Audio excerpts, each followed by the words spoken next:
අපේ යුනිවර්සිටිස් දැන් 4ක් තියෙනවා. මිලියන 4.5කට ජනතාවක් අපේ ක්ෂේත්‍රයේ තමයි රැඳී ඉන්නේ. ලංකාවේ ඉකොනොමික හොඳටම තියෙයි. කන්ස්ට්‍රක්ෂන් ඉන්ඩස්ට්‍රිය හොඳටම තියෙයි. මගේ හොඳ ටීම් එකක් නේ. හොඳම ටීම් එකක් හිටියා.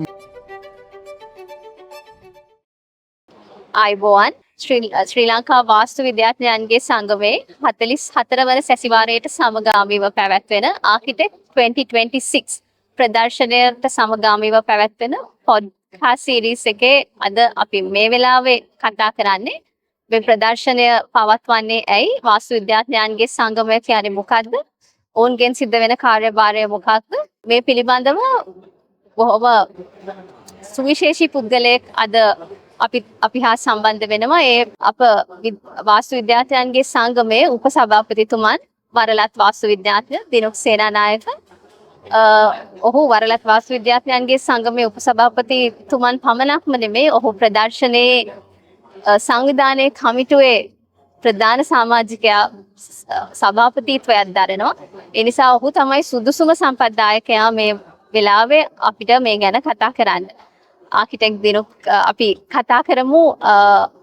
ආකිටෙක්ට් 2026 කියන්නේ මොකක්ද?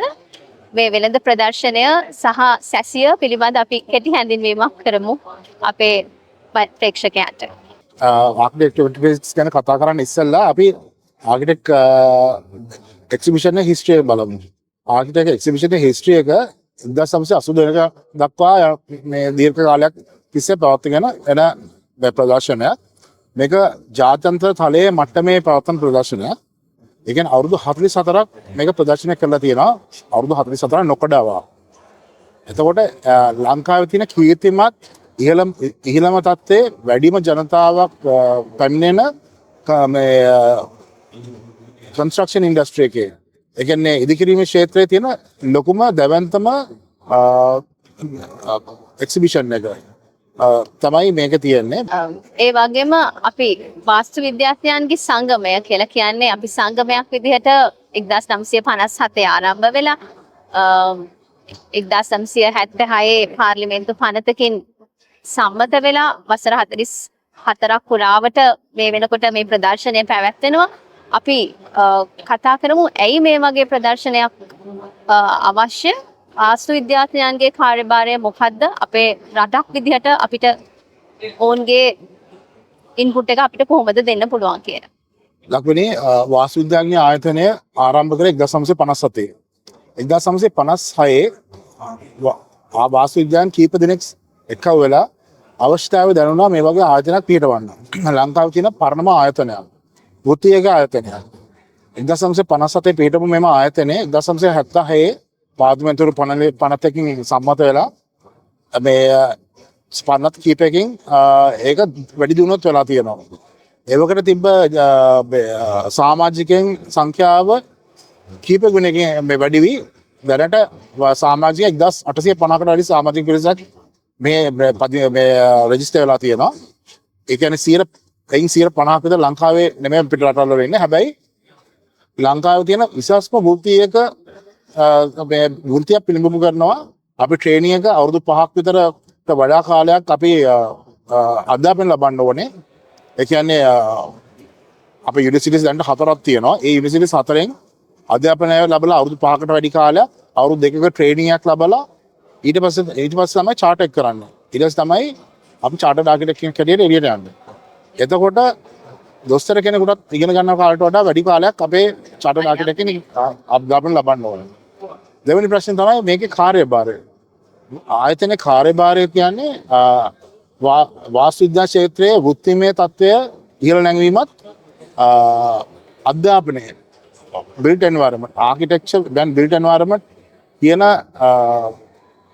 මාධ්‍ය වැඩි දියුණු කිරීමටත් මේ තමයි අපි සහයෝගය දෙන්නේ ආයතනය. ඔබතුමා ඉස්සෙල්ලා සංගමය ගැන පැහැදිලි කරද්දී බොහොම පැහැදිලිව කිව්වා built environment එකට වරලත් වාස්තු විද්‍යාඥයන්ගෙන් තියෙන දායකත්වය ගැන. එතකොට අපි මේ මෙවර තේමාව transform, transcend and thrive කියන සංකල්පය යටතේ අපි වාස්තු විද්‍යාඥයන්ගෙන් මේක තේමාවට ලැබෙන දායකත්වය ගැන කතා කරමු. ලක්විනක් බැලුවොත් හොඳාකාරව දන්නවා අපි 2019 අපේ ලංකාවට වුණේ මොනවද කියලා. 2019 පස්සේ 2020 21 22 ජනාරගලය දක්වා කාලයක් අපේ ලංකාව ඉතා පහළ මට්ටමට වැටුණා. ලංකාවේ 5.1ක ජනතාවක මිලියන 4.5ක ජනතාවක් අපේ ක්ෂේත්‍රයේ තමයි රැඳී ඉන්නේ. ඩිරෙක්ට්ලා ඉන්ඩිරෙක්ට්. ඒ කියන්නේ අපේ වෘත්තිකයන්, එන්ජිනේරුවන්, ප්‍රමාණාත්මක සමීක්ෂණකරුවන්, එතකොට අපේ ලේබරර්ස්ලා, ඒ වගේ ඉහළ දායකත්වයක් තියෙනවා ලංකාවේ 5.1ක ජනතාව. يعني මිලියන 4.5කට වැඩි ප්‍රමාණයක් අපේ ඉන්ඩස්ට්‍රි එකේ තමයි ඉන්නේ. එතකොට ඒ ඉන්ඩස්ට්‍රි එක 2019 ඉඳන් පල්ලෙහාට ගියාම ආර්ථික තත්ත්වය වේවා සෞඛ්‍යම තත්ත්වය වේවා කොවිඩ් වසංගතයේ ඉඳන් ඒක වැටුණාම අපේ ඉන්ඩස්ට්‍රි එක තුඟක් වැටුණා. තුඟක් පල්ලෙහාට ගියා. හැබැයි දැන් අපි නැගිටිනවා. අපි ආයෙත් රිවයිව් වෙනවා. ඒක තමයි කියන්නේ transform we have to transform අපි ඒකට adjust වෙන්න ඕනේ. දැන් transform වෙන්න ඕනේ. and අපි දැන් transcend period එකේ and keep 2030 වෙනකොට we thriving. ලංකාවේ economic හොඳටම තියෙයි. construction industry හොඳටම තියෙයි. ඒකට සමගාමීව තමයි මේ ප්‍රදර්ශන පවත්වන්නේ. මේකෙන් පිළිබිඹු වෙනවා ලංකාවේ ආර්ථික මට්ටම ඉහළට යන එක ගැන.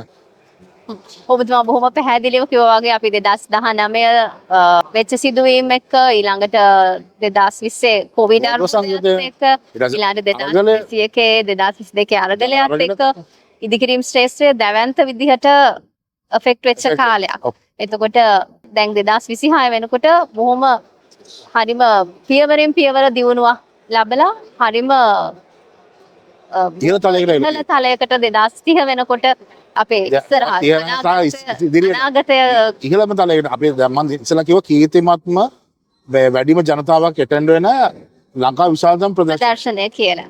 ඒක අනිවාර්යෙන් වෙනවා. තව ඉදිරියටත් වෙනවා.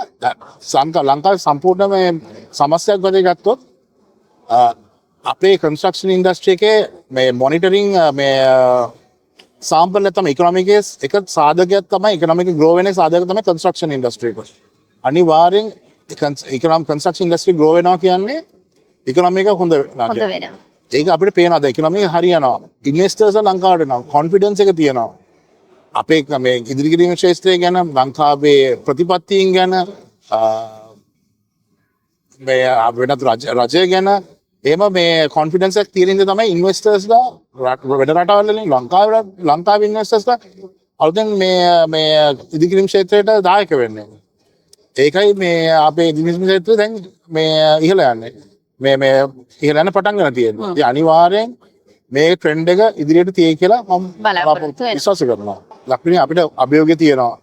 ඒක අපි යුතුයකමක් හැටියට ආයතනයට බැඳීමක් තියෙන ආයතනයේ වගකීම් පුද්ගලයන් හැටියට අපගේ වාස්තු විද්‍යාඥ ආයතනයේ ප්‍රතිකේ පුද්ගලයෙක් හැටියට උපසභාපති හැටියට වගකීම් පුද්ගලයෙක් හැටියට මෙවැනි ප්‍රදර්ශනයක කාර්යභාරය කරන්න මට පවර්ලා තිබ්බා. මෙවැනි ප්‍රදර්ශනයක් කරන එක එච්චර පහසු කාර්යයක් නෙමෙයි. කෝඩිනේෂන් හොඳට තියන්න ඕනේ. මගේ හොඳ ටීම් එකක් හොඳම ටීම් එකක් හිටියා. මට හුඟක් සහයෝගයක් දුන්න ටීම් එකක් හිටියා. ඔක්කොම බලලා කරලා මේ advertising to promotions to coordination logistics හැම එකම බැලුවා ඒගොල්ලෝ. එතකොට ඒවයි කැපකිරීමක් තියෙන්න ඕනේ ඒ ආයතනයට ආදරේ කට්ටියක්. ඒ ආදරේ කට්ටිය අපි ගාව ඉන්නවා. ඒ වගේම තමයි අපේ ඉන්ඩස්ට්‍රි එකට ආදරේ කට්ටිය එහෙම හරියට වැඩක් කරොත් අනිවාර්යෙන් අපේ ඉන්ඩස්ට්‍රි එක ඉහළ තලයකට එනවාමයි. ඔබතුමා පැහැදිලි කරපු විදිහට මේ අති විශාල කාර්යභාරය සංවිධානය කිරීම ලේසි පහසු කටයුත්තක් නෙමෙයි. අපේ ප්‍රධාන අනුග්‍රාහකයා සහ අනුග්‍රාහකයන්ගෙන් ලැබිච්ච සහයෝගයත් අපි මේ වෙලාවේ මතක් කරමු. ඔවුන්ගෙන් ලැබිච්ච මූල්‍යමය දායකත්වය සංවිධානමය ශක්තිය අපි මතක් අපේ ප්‍රධාන අනුග්‍රාහකයා මේ ආකිටෙක්ට් 2026 එක්සිබිෂන් එකේ ප්‍රධාන දායක අනුග්‍රාහකයා වෙලා ජෝර්ජ් ස්ටුවර්ට් එන්ජිනියරිං සමාගම. ඒ සමාගමේ අපිට සෑහෙන මූල්‍යමය දායකත්වයක් දුන්නා. ඊට අමතරව නවලෝක කන්ස්ට්‍රක්ෂන් NCC ඒ ආයතනත් අපිට මූල්‍යමය සහයෝගයක් දුන්නා. ඊට අමතරව නිපොන් පේන්ට්ස් මල්ටිලැක් ඒ වගේ ආයතන අපේ එතකොට මැස්කන්ස් මේ ඒ වගේ ආයතන අපිට හුඟක් සහයෝගයක් දුන්නා මේ ප්‍රදර්ශනය මේ සාර්ථක කරන්න. ඊට අමතරව අපේ ආයතන වාස්තු විද්‍යාඥ ආයතනයෙන් විශාල සහයෝගයක් දෙවුණා අපේ මගේ අපේ කවුන්සලර් සහ අපේ සභාපතිනි අපිට ප්‍රීවියස් මේ ඒ කියන්නේ අපේ සභාපතිනි ඉස්සෙල්ලා හිටියා මේ immediate past president doctor Rohana Bandara ඒගොල්ලෝගේ මඟ පෙන්වීම යටතේ මේ ප්‍රදර්ශනය සාර්ථක කරගන්න අපිට ලොකු සෙතක් වුණා. ඉදිකිරීම් ශේෂ්ත්‍රයේ තියෙන සිහින සැබෑවක් කරගන්න මේක අනිතාලමක් කරගන්න කියලා බොහොම ගෞරවයෙන් ආදරයෙන් ඉල්ලලා සිටිනවා. Thank you ලක්ෂණී.